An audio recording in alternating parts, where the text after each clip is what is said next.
कल्पना कीजिए 5 साल की एक बच्ची की जो जमीन पर बैठकर एक जिगसॉ पजल सुलझा रही है और वो खुद से ही बड़बड़ा रही है। नीला टुकड़ा कहाँ है? नहीं, ये वाला नहीं, गाढ़े रंग वाला। बिल्कुल। तो एक आम नजरिए से देखने पर लगेगा कि ये बच्ची बिना बात के हवा में बातें कर रही है। शायद घर वाले उसे टोक भी दें। लेकिन क्या आप जानते हैं कि मनोविज्ञान की दुनिया में ये बड़बड़ाना कोई बचपना नहीं है, जी बिल्कुल नहीं। बल्कि ये इंसानी दिमाग के विकास की सबसे जटिल प्रक्रियाओं में से एक है। तो आज की हमारी इस गहन चर्चा में हम बाल मनोविज्ञान और शास्त्र के इन्हीं रहस्यों को परत दर परत खोलने वाले हैं। और ये सफर सच में बहुत दिलचस्प होने वाला है, क्योंकि अक्सर हम सिर्फ ये सोचते हैं कि बच्चों को क्या पढ़ाना है ना? लेकिन असली विज्ञान इस बात में छिपा है कि वो कैसे सीखते हैं। बिल्कुल। हमारे पास आज CTET परीक्षा के कुछ बेहद महत्वपूर्ण प्रश्न हैं, प्रश्न 16 से लेकर 30 तक। और हमारा मिशन है इन 15 सवालों का गहराई से विश्लेषण करना। रटने के बजाय हम अवधारणाओं को समझेंगे। जी, हम आज उन सिद्धांतों की गहराई में जाएंगे जो क्लासरूम और समाज में बच्चों के व्यवहार को आकार देते हैं। हम हर विकल्प को देखेंगे कि वो सही क्यों है और बाकी गलत क्यों है। तो चलिए बिना किसी देरी के प्रश्न 16 से शुरुआत करते हैं। ये सवाल एक बहुत ही आम चुनौती पर है, जेंडर रूढ़िवादिता। समाज ने लड़के और लड़कियों को लेकर कुछ पुरानी धारणाएं बना रखी हैं। तो सवाल यह है कि बच्चों में इन रूढ़ियों को कैसे कम किया जा सकता है। देखिए, इसके जो विकल्प हैं, पहला है अलग खेल समूह बनाना, दूसरा है अलग बैठने की व्यवस्था करना और चौथा है जेंडर विशिष्ट भूमिकाओं को महत्व देना। ये तीनों ही विकल्प अलगाव या सेग्रीगेशन को बढ़ावा देते हैं। मतलब ये तो बच्चों को और ज्यादा बांट देंगे। बिल्कुल। मनोविज्ञान में अलग चढ़ने की ये सोच एकदम गलत है। इससे तो रूढ़ियां और मजबूत होंगी। इसलिए जो तीसरा विकल्प है, जेंडर पक्षपात के बारे में परिचर्चा, वही इसका सही उत्तर है। ये तो कमरे की धूल को कालीन के नीचे छिपाने के बजाय उसे साफ करने जैसा हुआ। मतलब अलग करने से समस्या बढ़ेगी, बात करने से सुलझेगी। बहुत सही उदाहरण दिया आपने। बच्चों के साथ खुले दिमाग से चर्चा करना ही उन्हें पुरानी सोच से बाहर निकालने का सबसे अच्छा तरीका है। और यहाँ श्रोताओं के लिए एक छोटी सी एग्जाम टिप है। परीक्षा में चर्चा या समावेश वाले विकल्प अक्सर सही होते हैं, अलगाव वाला विकल्प हमेशा गलत होता है। समझ गया। अब आगे बढ़ते हैं प्रश्न 17 पर। समाज की बात से आगे चलें तो बच्चों के सीखने पर समाज और संस्कृति का क्या असर होता है? ये सवाल पूछ रहा है कि ये किस मनोवैज्ञानिक ने बताया? ये बहुत ही शानदार सवाल है। इसके विकल्पों को देखते हैं। जीन पियाजे, जो पहला विकल्प है, वे बच्चों को नन्हा वैज्ञानिक मानते हैं जो खुद सीखते हैं। कोलबर्ग नैतिक विकास से जुड़े हैं और वॉटसन व्यवहारवाद से। तो फिर बचे लेव वाइगोट्स्की। जी हाँ, विकल्प 4 लेव वाइगोट्स्की ही सही उत्तर है। उन्होंने ही सामाजिक सांस्कृतिक सिद्धांत दिया था। उनके अनुसार ज्ञान का निर्माण शून्य में नहीं होता, बच्चा समाज और संस्कृति से अंतःक्रिया करके सीखता है। यानी बच्चा अकेले नहीं बल्कि लोगों से बातचीत करके सबसे ज्यादा सीखता है। एकदम सही। और इसके लिए एग्जाम टिप ये है कि जब भी प्रश्न में समाज, संस्कृति या पारस्परिक अंतःक्रिया शब्द आए तो आंख मूंद कर वाइगोट्स्की को चुन लीजिए। क्या बात है, बहुत ही बढ़िया टिप है। अब समाज से संवाद करने के लिए भाषा की तो जरूरत होती है। तो चलिए प्रश्न 18 की ओर बढ़ते हैं। ये भाषा सीखने के सबसे महत्वपूर्ण समय के बारे में है। जी। सवाल पूछ रहा है कि जीवन का वो कौन सा समय है जब बच्चा सबसे तेजी से और आसानी से भाषा सीखता है। देखिए, विकल्प है मध्य बाल्यावस्था, किशोरावस्था, जन्म पूर्व अवधि और प्रारंभिक बाल्यावस्था। अब जन्म से पहले तो भाषा सीखी नहीं जाती और किशोरावस्था तक आते आते सीखने की गति धीमी हो जाती है। मतलब ये तीनों गलत हो गए। बिल्कुल। सही उत्तर है विकल्प 4, प्रारंभिक बाल्यावस्था। 2 से 6 वर्ष की उम्र में बच्चों का दिमाग भाषा को एक स्पंज की तरह सोखता है। ये समय भाषा के लिए सबसे संवेदनशील होता है। इसे तो हम ऐसे समझ सकते हैं कि ये समय गीली मिट्टी की तरह है, जिस पर भाषा के शब्द बहुत आसानी से छप जाते हैं। बहुत सटीक एनालॉजी है। और एग्जाम टिप यही है कि प्रारंभिक बाल्यावस्था न केवल भाषा के लिए बल्कि संज्ञानात्मक विकास के लिए भी सबसे तीव्र चरण माना जाता है। अच्छा, तो भाषा सीखने के बाद बच्चे सही और गलत के बारे में भी सोचना शुरू कर देते हैं। और यही हमारा प्रश्न 19 है, लॉरेंस कोलबर्ग का नैतिक विकास। नैतिकता। सवाल है कि दिए गए विकल्पों में से कौन सी अवस्था लॉरेंस कोलबर्ग के नैतिक विकास सिद्धांत का हिस्सा है? चलिए विकल्पों का विश्लेषण करते हैं। मूर्त संक्रियात्मक अवस्था जो पहला विकल्प है वो पियाजे की है, उद्योग बनाम अधीनता एरिक एरिक्सन की है और प्रसुप्ति अवस्था फ्राइड की है। तो फिर चौथा विकल्प ही सही होगा, सामाजिक अनुबंध अभिविन्यास। बिल्कुल सही उत्तर 4 है। इस अवस्था में बच्चा ये समझने लगता है कि नियम समाज की भलाई के लिए हैं और जरूरत पड़ने पर आपसी सहमति से नियम बदले जा सकते हैं। जब नियम इंसानों के लिए हैं, इंसान नियमों के लिए नहीं। एकदम सही। और इसके लिए एग्जाम टिप ये है कि हमेशा प्रमुख मनोवैज्ञानिकों की अवस्थाओं के नाम स्पष्ट रूप से याद रखें। यहाँ एलिमिनेशन मेथड बहुत काम आता है। जी बिल्कुल। कोलबर्ग के बाद अब हम प्रश्न 20 पर आते हैं। ये वापस जीन पियाजे के संज्ञानात्मक विकास पर है। हाँ। प्रश्न का अर्थ यह है कि पियाजे की तीसरी अवस्था यानी मूर्त संक्रियात्मक अवस्था जो 7 से 11 साल तक होती है, उसकी मुख्य विशेषता क्या है? देखिए, आस्थगित अनुकरण पहली अवस्था में होता है, प्रतीकात्मक खेल दूसरी अवस्था की पहचान है और परिकल्पित निगमनात्मक तर्क चौथी अवस्था में आता है।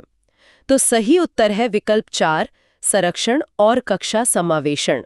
रुकिए, ये संरक्षण सुनने में पर्यावरण या पानी बचाने जैसा लगता है। मनोविज्ञान में इसका क्या मतलब है? ये बहुत आम कंफ्यूजन है। मनोविज्ञान में संरक्षण का मतलब ये समझना है कि किसी वस्तु का आकार बदलने से उसकी मात्रा नहीं बदलती, जैसे एक चौड़े गिलास का पानी पतले गिलास में डालना। ओह, तो बच्चा समझ जाता है कि पानी उतना ही है, सिर्फ ग्लास बदला है। बिल्कुल। इस उम्र में बच्चा ये समझने लगता है कि चीजें बाहर से कैसी भी दिखें, मूल मात्रा समान रहती है। साथ ही वो चीजों को अलग अलग श्रेणियों में बांटना यानी कक्षा समावेशन भी सीख जाता है। बहुत ही दिलचस्प है ये। और यहाँ एग्जाम टिप है CCS यानी कॉन्जर्वेशन, क्लासिफिकेशन और सीरिएशन। ये तीनों शब्द पियाजे की मूर्त संक्रियात्मक अवस्था की पक्की पहचान है। CCS याद रहेगा। अब प्रश्न 21 पर चलते हैं। मैं सोच रहा था कि ये जो ज्ञान बच्चा सीख रहा है, जैसे संरक्षण, ये उसके दिमाग में स्टोर कैसे होता है? प्रश्न यही है कि पियाजे के अनुसार बच्चों के दिमाग में ज्ञान की जो संरचना या पैकेट बनते हैं, उन्हें क्या कहते हैं? देखिए, अनुबंधन तो पैवलोव और स्किनर का है, प्रबलन भी स्किनर से जुड़ा है, अवलोकन अधिगम बंडूरा का है। तो सही उत्तर है विकल्प 3, स्कीमा। पियाजे ने ही ये शब्द दिया था। स्कीमा। क्या हम इसे कंप्यूटर के फोल्डर या अलमारी के अलग अलग खानों की तरह समझ सकते हैं जहां हम जानकारी रखते हैं? बिल्कुल, ये बहुत अच्छी तुलना है। हर नई जानकारी के लिए दिमाग एक नया फोल्डर बनाता है या पुराने फोल्डर को अपडेट करता है। इसे ही स्कीमा कहते हैं। और इसके लिए एग्जाम टिप है कि पियाजे के सिद्धांत में स्कीमा, समावेशन और समायोजन सबसे महत्वपूर्ण कीवर्ड्स हैं। अच्छा, और बच्चे अक्सर अपने इन स्कीमा को अपडेट करते समय खुद से बात करते हैं। यही हमारा प्रश्न 22 है। शुरुआत वाली वो बच्ची याद है? हाँ बिल्कुल। सवाल है कि 5 साल की नज़मा जिगसॉ पहेली सुलझाते हुए खुद से कह रही है, नीला टुकड़ा कहाँ है? वाइगॉट्स्की इस तरह खुद से बात करने को क्या कहते हैं? पाड़ या स्कैफोल्डिंग तो दूसरों द्वारा दी गई मदद है, तो विकल्प 1 गलत है। आत्म केंद्रित वार्ता जो विकल्प 2 है वो पियाजे का शब्द है, और जोर से बोलना कोई मनोवैज्ञानिक टर्म नहीं है। तो उत्तर हुआ विकल्प 3, व्यक्तिगत वार्ता। जी हाँ, सही उत्तर 3 है, व्यक्तिगत वार्ता या प्राइवेट स्पीच। लेकिन पियाजे और वाइगॉट्स्की दोनों खुद से बात करने पर अलग-अलग राय क्यों रखते हैं? देखिए, पियाजे इसे अपरिपक्वता मानते हैं, यानी आत्म केंद्रित होना, जबकि वाइगॉट्स्की इसे बहुत सकारात्मक मानते हैं। उनके अनुसार बच्चा खुद को निर्देश दे रहा है, अपना मार्गदर्शन कर रहा है। अरे वाह! और इसकी एग्जाम टिप क्या होगी? टिप बहुत आसान है। अगर प्रश्न में बच्चा खुद से बात कर रहा है और नाम पियाजे है, तो उत्तर आत्मकेंद्रित वार्ता होगा। अगर नाम वाइगॉट्स्की है, तो उत्तर व्यक्तिगत वार्ता होगा। बहुत साफ है। अब प्रश्न 23 पर आते हैं। अगर नज़मा खुद से बात करके भी पहेली न सुलझा पाए, तब क्या होगा? उसे मदद की जरूरत होगी। बिल्कुल। तो सवाल है कि बच्चों को इशारे या संकेत देना और जरूरत पड़ने पर सहयोग देना क्या कहलाता है? देखिए, मॉडलिंग दूसरों को देखकर सीखना है। प्रबलन और अनुबंधन व्यवहारवादी सिद्धांत है। तो सही उत्तर है विकल्प 2, पाड़ या ढांचा, जिसे हम स्कैफोल्डिंग कहते हैं। ये तो साइकिल सीखते समय पीछे से पकड़ने जैसा है। मतलब जब बच्चा बैलेंस बना ले तो हम हाथ हटा लेते हैं। एकदम सही। किसी बड़े व्यक्ति द्वारा दी जाने वाली अस्थायी मदद या हिंट को स्कैफोल्डिंग कहते हैं। और एग्जाम टिप यही है कि अस्थायी मदद, संकेत देना या हिंट देना शब्द हमेशा पाड़ की ओर इशारा करते हैं। अब जब मदद मिल गई और बच्चा स्वतंत्र रूप से सोचने लगा, तो प्रश्न 24 इसी पर है। जी। सवाल कहता है कि रूही किसी समस्या के कई समाधान सोचती है, और वे समाधान अनोखे या मौलिक होते हैं। यह किस गुण को दर्शाता है? अनम्य और आत्म केंद्रित विचारक तो नकारात्मक शब्द हो गए, और अभिसारिक विचारक वो है जो सिर्फ एक सही उत्तर सोचता है। तो रूही जो कर रही है वो सृजनात्मकता हुई। बिल्कुल सही उत्तर है विकल्प 3, सृजनात्मक विचारक।